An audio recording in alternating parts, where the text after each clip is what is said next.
الله أكبر الله أكبر ولله الحمد الله أكبر الله أكبر الله أكبر ولله الحمد الله أكبر كبيرا والحمد لله كثيرا وسبحان الله وبحمده بكرة وأصيلا لا إله إلا الله وحده صدق وعده ونصر عبده وأعز جنده وهزم الأحزاب وحده. وترى الفلك التي تجري في البحار ذلك تقدير العزيز الغفار.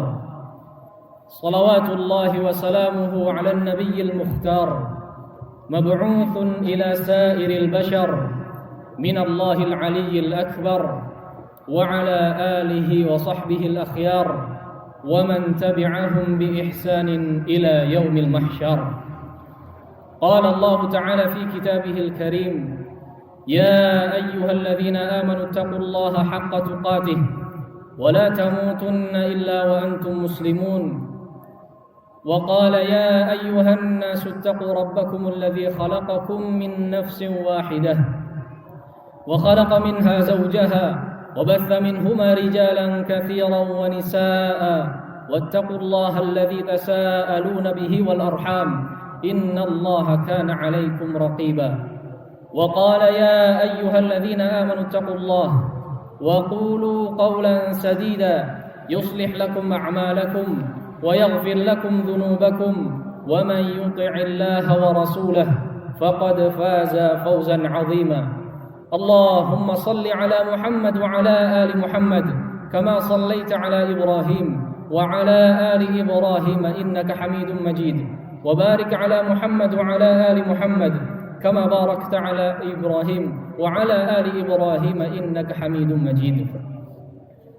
الله أكبر الله أكبر لا إله إلا الله الله أكبر ولله الحمد. Hadirin kaum muslimin sidang Idul Adha rahimani Allah wa iyyakum jami'an. Di pagi hari yang penuh dengan berkah ini yang kita sambut dengan cerah ceria, kembali kita mengumandangkan takbir secara berulang-ulang sebagai pernyataan tulus dan ikhlas atas kebesaran Allah Subhanahu wa taala, sekaligus sebagai pengakuan kepadanya atas diri kita yang kecil, para hamba yang lemah dan penuh dengan keterbatasan. Alhamdulillah, kita memuja dan memuji kepada Allah Subhanahu wa taala sebagai wujud syukur atas segala limpahan karunia dan kenikmatan yang selalu diberikan kepada kita semua. Alhamdulillah, kita kembali merasakan kegembiraan dan kebahagiaan dalam suasana Idul Adha pada hari ini, namun bukan untuk berpesta pora, akan tetapi untuk merenung, untuk berintrospeksi diri dan mengambil pelajaran dari setiap perintah Allah Subhanahu wa taala yang ditetapkan untuk kita semua. Secara khusus kita merenung terkait ritual-ritual ibadah yang dilakukan saat datangnya Idul Adha seperti sekarang ini. Allahu Akbar, Allahu Akbar, Allahu Akbar, la ilaha illallah, Allahu Akbar walillahil hamd. Hadirin sekalian, rahimani Allah wa iyyakum jami'an. Jika kita perhatikan ketika datang waktu Idul Adha, maka tentulah sangat identik dengan sebuah peristiwa sejarah yang terus diingatkan secara berulang-ulang oleh para ulama hingga detik ini, bahkan hingga hari kiamat kelak, karena memang diabadikan di dalam ayat-ayat Al-Quran dan juga hadis-hadis Nabi yang sahih. Tentu saja peristiwa yang dimaksud, peristiwa bersejarah tersebut adalah apa yang menimpa kepada Nabiullah Khalilullah Ibrahim alaihi salam dan juga para keluarganya, yang tentunya banyak sekali pelajaran yang bisa kita petik dari peristiwa tersebut. Maka di kesempatan kali ini, di kesempatan yang sangat baik ini, setidaknya ada 3 hal dari sekian banyak pelajaran dalam peristiwa ini yang mudah-mudahan bisa kita renungkan, bisa kita resapi dan kemudian kita benar-benar mengamalkan dan mengambil ibrah dari kisah Nabi Ibrahim dan keluarganya alaihimus salatu wassalam tersebut. Hadirin sekalian, sidang Idul Adha rahimani Allah wa iyyakum jami'an. Nabiullah Khalilullah Ibrahim alaihi salam, keluarganya benar-benar syarat akan keteladanan yang patut untuk kita ikuti untuk mencapai kehidupan yang bersih, untuk mencapai kehidupan yang bahagia dan penuh dengan makna kebajikan. Allah Subhanahu wa taala berfirman dalam surat Al-Mumtahanah ayat yang keempat, "Qad kanat lakum uswatun hasanatun fi Ibrahim walladzina ma'ah." Sungguh telah ada suri tauladan yang baik bagi kalian dari diri Ibrahim dan juga orang-orang yang bersamanya. Maka di antara pelajaran yang sangat penting yang bisa kita ambil dari kisah Nabi Ibrahim dan keluarganya yang pertama adalah hendaknya seseorang berusaha untuk berhusnudzan, berbaik sangka kepada Allah Subhanahu wa taala. Al-kisah, pada suatu hari Nabiullah Ibrahim alaihi salam terbangun dari tidurnya. Tiba-tiba beliau memerintahkan istrinya Hajar untuk mempersiapkan perjalanan dengan membawa bayinya Ismail alaihi salam. Siti Hajar kemudian bergegas, bersiap untuk melakukan perjalanan panjang. Padahal ketika itu si bayi Ismail masih sangat kecil dan belum disapih pula. Mereka pun mulai berjalan melewati pepohonan dan rerumputan sampai kemudian tibalah di sebuah padang pasir gurun Sahara dan terus berjalan hingga mencapai pegunungan di daerah Jazirah Arab. Kemudian menuju ke sebuah lembah yang di sana tidak ada tumbuhan, tidak ada pepohonan, tidak ada air atau apa saja yang bisa dimakan. Bahkan tempat tersebut tidak menunjukkan adanya tanda-tanda kehidupan. Di lembah tersebut Nabiullah Ibrahim alaihi salam turun dari hewan tunggangannya. Kemudian beliau menurunkan juga istri dan anaknya, dan tanpa sepatah kata pun Ibrahim meninggalkan istri dan anaknya yang masih bayi tersebut. Mereka berdua hanya berbekal sekantung makanan dan sedikit air saja, yang bahkan tidak cukup, diriwayatkan tidak cukup untuk 2 hari saja perbekalan tersebut. Ibrahim pun meninggalkan mereka berdua. Tentu saja Hajar terperangah diperlakukan demikian. Ia kemudian membuntuti suaminya tersebut dari belakang dan bertanya, "Ya Ibrahim, aina tadhhab?" Wahai Ibrahim, kemana engkau akan pergi? "Wa tatrukuna bihadzal wadi alladhi laysa bihi anisun wala syai'." Apakah engkau akan meninggalkan kami di tempat yang tidak ada sesuatu apapun di sini? Mendengar pertanyaan tersebut, Ibrahim tidak menjawab sedikit pun. Ia terus berjalan dan meninggalkan anak istrinya itu. Kemudian Siti Hajar mengulangi pertanyaan yang sama, "Ya Ibrahim, aina tadhhab?" Ibrahim pun merespon dengan sikap yang sama pula. Dan akhirnya Siti Hajar pun faham bahwa semua yang dilakukan oleh suaminya tersebut bukanlah keinginannya, melainkan atas kehendak dan perintah Allah Subhanahu wa taala. Istrinya pun berkata, "Ya Ibrahim, Allahu amaraka bihadza? Allahu amaraka bihadza ya Ibrahim?" Wahai Ibrahim, apakah Allah yang memerintahkanmu untuk melakukan ini? Ibrahim pun menjawab, "Na'am." Benar. Begitu mendengar jawaban suaminya itu, istri salihah yang hatinya penuh dengan keimanan ini mengatakan, "Idzan la yudayyi'una Allah. Idzan la yudayyi'una Allah." Kalau begitu Allah pasti tidak akan menelantarkan kami. Allahu akbar, Allahu akbar. La ilaha illallah. Allahu akbar walillahil hamd. Hadirin sekalian rahimani Allah wa iyyakum jami'an. Lihatlah bagaimana Ibrahim dan istrinya alaihimus salatu wassalam mampu berprasangka baik kepada Allah Subhanahu wa taala. Mereka amat sangat yakin selama bersama Allah, selama berusaha melakukan apa yang Allah perintahkan, mereka tidak akan pernah terlantar. Tidak ada yang bisa mencelakai ataupun melukainya. Jika kita perhatikan, banyaknya orang-orang yang frustasi, banyaknya orang-orang yang merasa sengsara dalam hidupnya, ternyata bukan karena sedikitnya nikmat yang diberikan kepada mereka, akan tetapi karena sedikitnya berprasangka baik kepada Allah Subhanahu wa taala. Padahal nikmat yang Allah berikan kepada mereka jauh lebih banyak dibanding penderitaannya. Oleh karenanya, ikhwati fillah, hadirin sekalian rahimani Allah wa iyyakum jami'an, kita wajib berbaik sangka kepada Allah Subhanahu wa taala. Allah menyatakan dalam sebuah hadis qudsi, "Ana 'inda dhanni 'abdi bi." Aku bergantung bagaimana hambaku berprasangka kepadaku. Hadis riwayat Bukhari dan Muslim.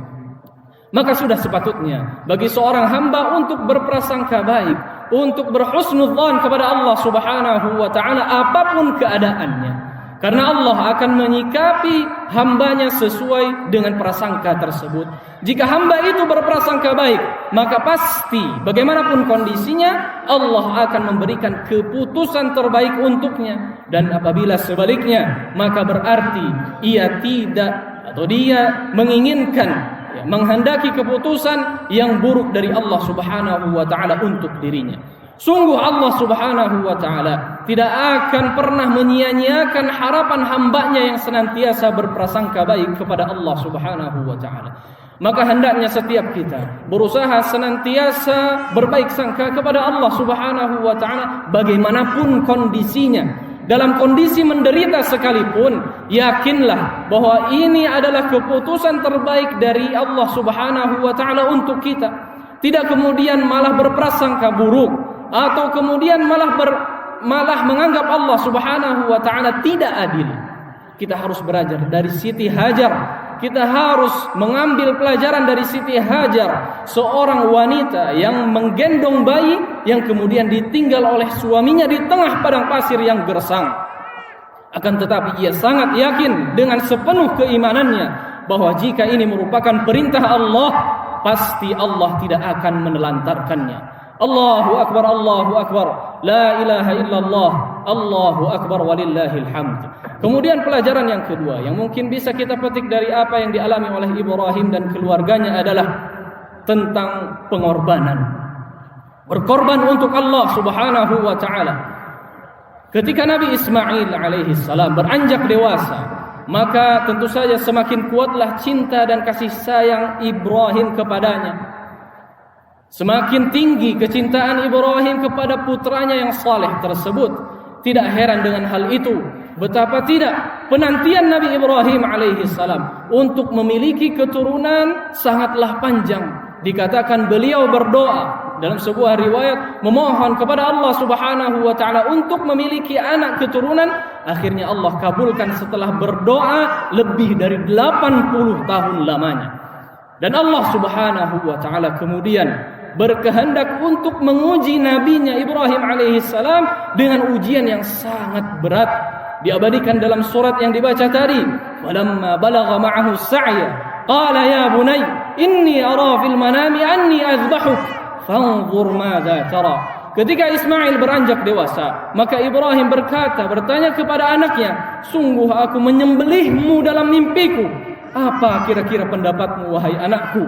Diriwayatkan dalam sebuah tafsir atau dalam sebagian tafsir bahwa Ibrahim sampai bermimpi berkali-kali karena tak kunjung diungkapkan kepada putranya tersebut. Dengan pertanyaan tersebut, Ismail pun menjawab, "Ya abati, if'al ma tu'mar." Wahai ayahanda, lakukanlah apa yang menjadi perintah Tuhanmu. Insyaallah satajiduni insyaallah minas sabirin. Insyaallah engkau akan mendapatiku termasuk daripada orang-orang yang sabar. Allahu Akbar, Allahu Akbar, la ilaha illallah, Allahu Akbar walillahil hamd. Renungkanlah wahai saudara-saudariku sekalian rahimani Allah wa iyyakum jami'an. Tak terbayang oleh kita apa kiranya yang dirasakan oleh Nabi Ibrahim alaihissalam saat itu. Ibrahim alaihissalam berpikir bagaimana mengatakan kepada anaknya tersebut, membaringkannya untuk kemudian ia menyembelihnya. Namun Ibrahim memilih jalan terbaik, yaitu berkata jujur dengan penuh kelembutan, dengan penuh kasih sayang, tidak kemudian ia sembelih secara paksa.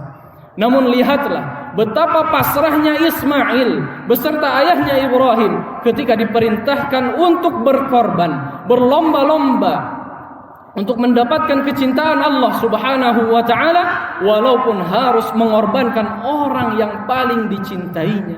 Allahu Akbar, Allahu Akbar, La ilaha illallah. Allahu akbar walillahil hamd. Hadirin sekalian rahimani Allah wa iyyakum jami'an. Saat ini kita sedang diajarkan, kita sedang diajari oleh seorang anak dan ayahnya Ibrahim alaihi salam tentang makna pengorbanan kepada Allah Subhanahu wa taala. Dan itulah apa yang menimpa juga kepada umat Islam terdahulu di zaman Nabi Muhammad alaihi salatu wassalam, di mana beliau dan para sahabatnya berjuang menegakkan agama Islam yang tentu saja mendapatkan pertentangan di awal kemunculannya. Mereka disiksa, mereka ditindas, dan sederet tindakan keji lainnya daripada kafir Quraisy. Rasul alaihi salatu wassalam pernah dilempari batu oleh orang-orang penduduk Taif. Abu Lahab dan Abu Jahal memperlakukan beliau dengan sangat kasar dan biadab serta kejam. Para sahabat seperti Bilal ditindih batu besar di atas pasir di bawah terik matahari di waktu siang hari. Keluarga Yasir dibantai, dan seorang ibu bernama Sumayyah ditusuk kemaluannya dengan tombak, nasallallahu salamata wal afiyah. Tidak hanya itu, umat Islam ketika itu di Makkah diboikot untuk tidak melakukan transaksi jual beli. Akibatnya keluarga Nabi dan juga para sahabat mengalami kelaparan serta menderita, sehingga beliau terpaksa memakan kulit pohon yang kering, dedaunan kering, bahkan sepatu bekas. Begitulah di antara potret pengorbanan yang dialami oleh Rasul alaihi salatu wassalam dan juga para sahabatnya untuk menegakkan agama Islam. Lantas, apakah yang sudah kita lakukan berkorban untuk membela agama Allah dan sunnah serta ajaran Rasul alaihi salatu wassalam? Allahu akbar, Allahu akbar, la ilaha illallah, Allahu akbar walillahil hamd. Hadirin sekalian rahimani Allah wa iyyakum jami'an. Kemudian di antara pelajaran yang bisa kita petik daripada kisah Nabi Ibrahim dan keluarganya adalah tentang pentingnya mendidik keluarga. Pentingnya pendidikan secara khusus terhadap keluarga. Nabi Ismail alaihi salam tidak akan menjadi anak yang ikhlas dan juga penyabar jika tidak mendapatkan taufik dari Allah, kemudian dididik oleh ibunya Siti Hajar alaihi salam. Dan Siti Hajar tidak akan menjadi wanita tangguh bila tidak diberi petunjuk oleh Allah, kemudian dididik oleh suaminya Ibrahim alaihi salam. Sedangkan Ibrahim Khalilullah tidak akan menjadi seorang nabi yang ikhlas, penyabar dan tangguh apabila tidak ditempa oleh Allah Subhanahu wa taala dengan wahyu dan juga ujian. Keberhasilan Nabi Ibrahim dan dalam mendidik keluarganya bukanlah pekerjaan yang ringan dan mudah, melainkan perkara yang amat sangat berat. Seperti yang kita tahu, bagaimana mendidik keluarga membutuhkan waktu dan yang tidak sebentar, membutuhkan waktu yang sangat lama. Namun Nabi Ibrahim alaihi salam secara terus-menerus memberikan contoh peragaan ketaatan seorang hamba kepada Allah Subhanahu wa taala dalam segala aspek kehidupan. Peragaan seperti inilah yang selalu ditangkap dan dihayati oleh anak istrinya sehingga benar-benar terpatri dengan kuat dalam jiwa mereka. Sekarang kita tanya diri kita masing-masing, sudahkah kita memberi keteladanan yang baik kepada putra-putri pasangan kita? Seberapa sering dan seberapa tulus kita mendoakan anak dan pasangan kita dalam sujud atau ibadah-ibadah yang lain agar mereka termasuk daripada orang-orang yang saleh dan salihah? Sudahkah kita menjauhkan mereka dari lingkungan yang buruk? Sudahkah bersabar kita dalam mendidik mereka semua? Hadirin sekalian rahimani Allah wa iyyakum jami'an, untuk membentuk generasi yang ideal sangatlah membutuhkan perhatian dan pengorbanan yang amat sangat besar, juga tergantung pada kesabaran dan keikhlasan kita kepada Allah Subhanahu wa taala. Sangat ironis memang ketika kita mengharapkan generasi perjuang, sementara perhatian dan pengorbanan yang dilakukan sangatlah kurang. Atau seringkali perhatian dan juga pengorbanan yang dilakukan lebih kepada hal yang sifatnya materi dan teori, bukan pada spirit dan rohaninya. Anak-anak kita perlu mendapatkan perhatian yang serius. Serius dari kita sebagai orang tua, para guru dan juga pemerintah. Jangan hanya aspek intelektualnya saja yang diperhatikan, namun mental dan spiritualnya sangat memprihatinkan. Jangan kita berbangga dengan pendidikan yang hanya memacu kecerdasan otak, akan tetapi semakin hari perilakunya jauh dari agama dan akhlaknya semakin rusak. Kita sangat mendambakan generasi yang bertauhid, berkarakter, berakhlak mulia, dan tekun beribadah, serta taat dan patuh kepada kedua orang tua dan gurunya. Kita mengharapkan generasi yang siap pakai, siap menghadapi benturan dan tantangan hidup, memiliki etos kerja yang tinggi, bekerja dengan penuh dedikasi, memiliki banyak inisiatif, serta siap untuk berkorban.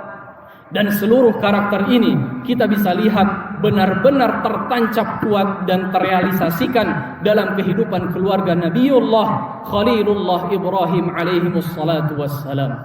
Allahu Akbar, Allahu Akbar, la ilaha illallah, Allahu Akbar walillahil hamd. Hadirin sekalian rahimani Allah wa iyyakum jami'an. Akhirnya kita pun berdoa meminta dan memohon kepada Allah Subhanahu wa taala agar senantiasa berikan taufik dan hidayahnya sehingga kita mampu untuk istiqamah di atas ketaatan dan juga diberikan keturunan yang salih salihah yang mampu menciptakan generasi yang berkarakter, berakhlak mulia, bertauhid, memiliki semangat juang dan rela berkorban. Inna Allah wa malaikatahu yusalluna 'alan nabi ya ayyuhalladzina amanu sallu 'alaihi wa sallimu taslima. Allahumma salli 'ala Muhammad wa 'ala ali Muhammad kama sallaita 'ala Ibrahim wa 'ala ali Ibrahim innaka Hamidum Majid. Wa barik 'ala Muhammad wa 'ala ali Muhammad kama barakta 'ala Ibrahim wa 'ala ali Ibrahim innaka Hamidum Majid. اللهم اغفر للمسلمين والمسلمات والمؤمنين والمؤمنات الأحياء منهم والأموات إنك أنت السميع قريب مجيب الدعوات يا قاضي الحاجات. ربنا اغفر لنا ولإخواننا الذين سبقونا بالإيمان ولا تجعل في قلوبنا غلا للذين آمنوا ربنا إنك رؤوف رحيم. ربنا ظلمنا أنفسنا وإن لم تغفر لنا وترحمنا لنكونن من الخاسرين. اللهم أرنا الحق حقا وارزقنا اتباعه وأرنا الباطل باطلا وارزقنا اجتنابه. اللهم يا مقلب القلوب ثبت قلوبنا على دينك. اللهم يا مصرف القلوب صرف قلوبنا على طاعتك. ربنا هب لنا من الصالحين ربنا هب لنا من الصالحين ربنا هب لنا من الصالحين. ربنا آتنا في الدنيا حسنة وفي الآخرة حسنة وقنا عذاب النار وقنا عذاب النار وقنا عذاب النار. سبحان ربك رب العزة عما يصفون وسلام على المرسلين والحمد لله رب العالمين. عباد الله إن الله يأمر بالعدل والإحسان وإيتاء ذي القربى وينهى عن الفحشاء والمنكر والبغي يعظكم لعلكم تذكرون. ولذكر الله أكبر والله يعلم ما تصنعون والله تعالى أعلى وأعلم. وآخر دعوانا الحمد لله رب العالمين والسلام عليكم ورحمة الله وبركاته.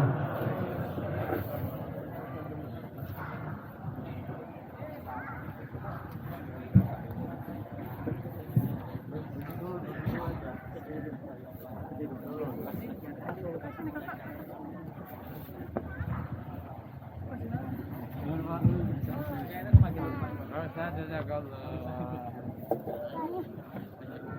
Ya.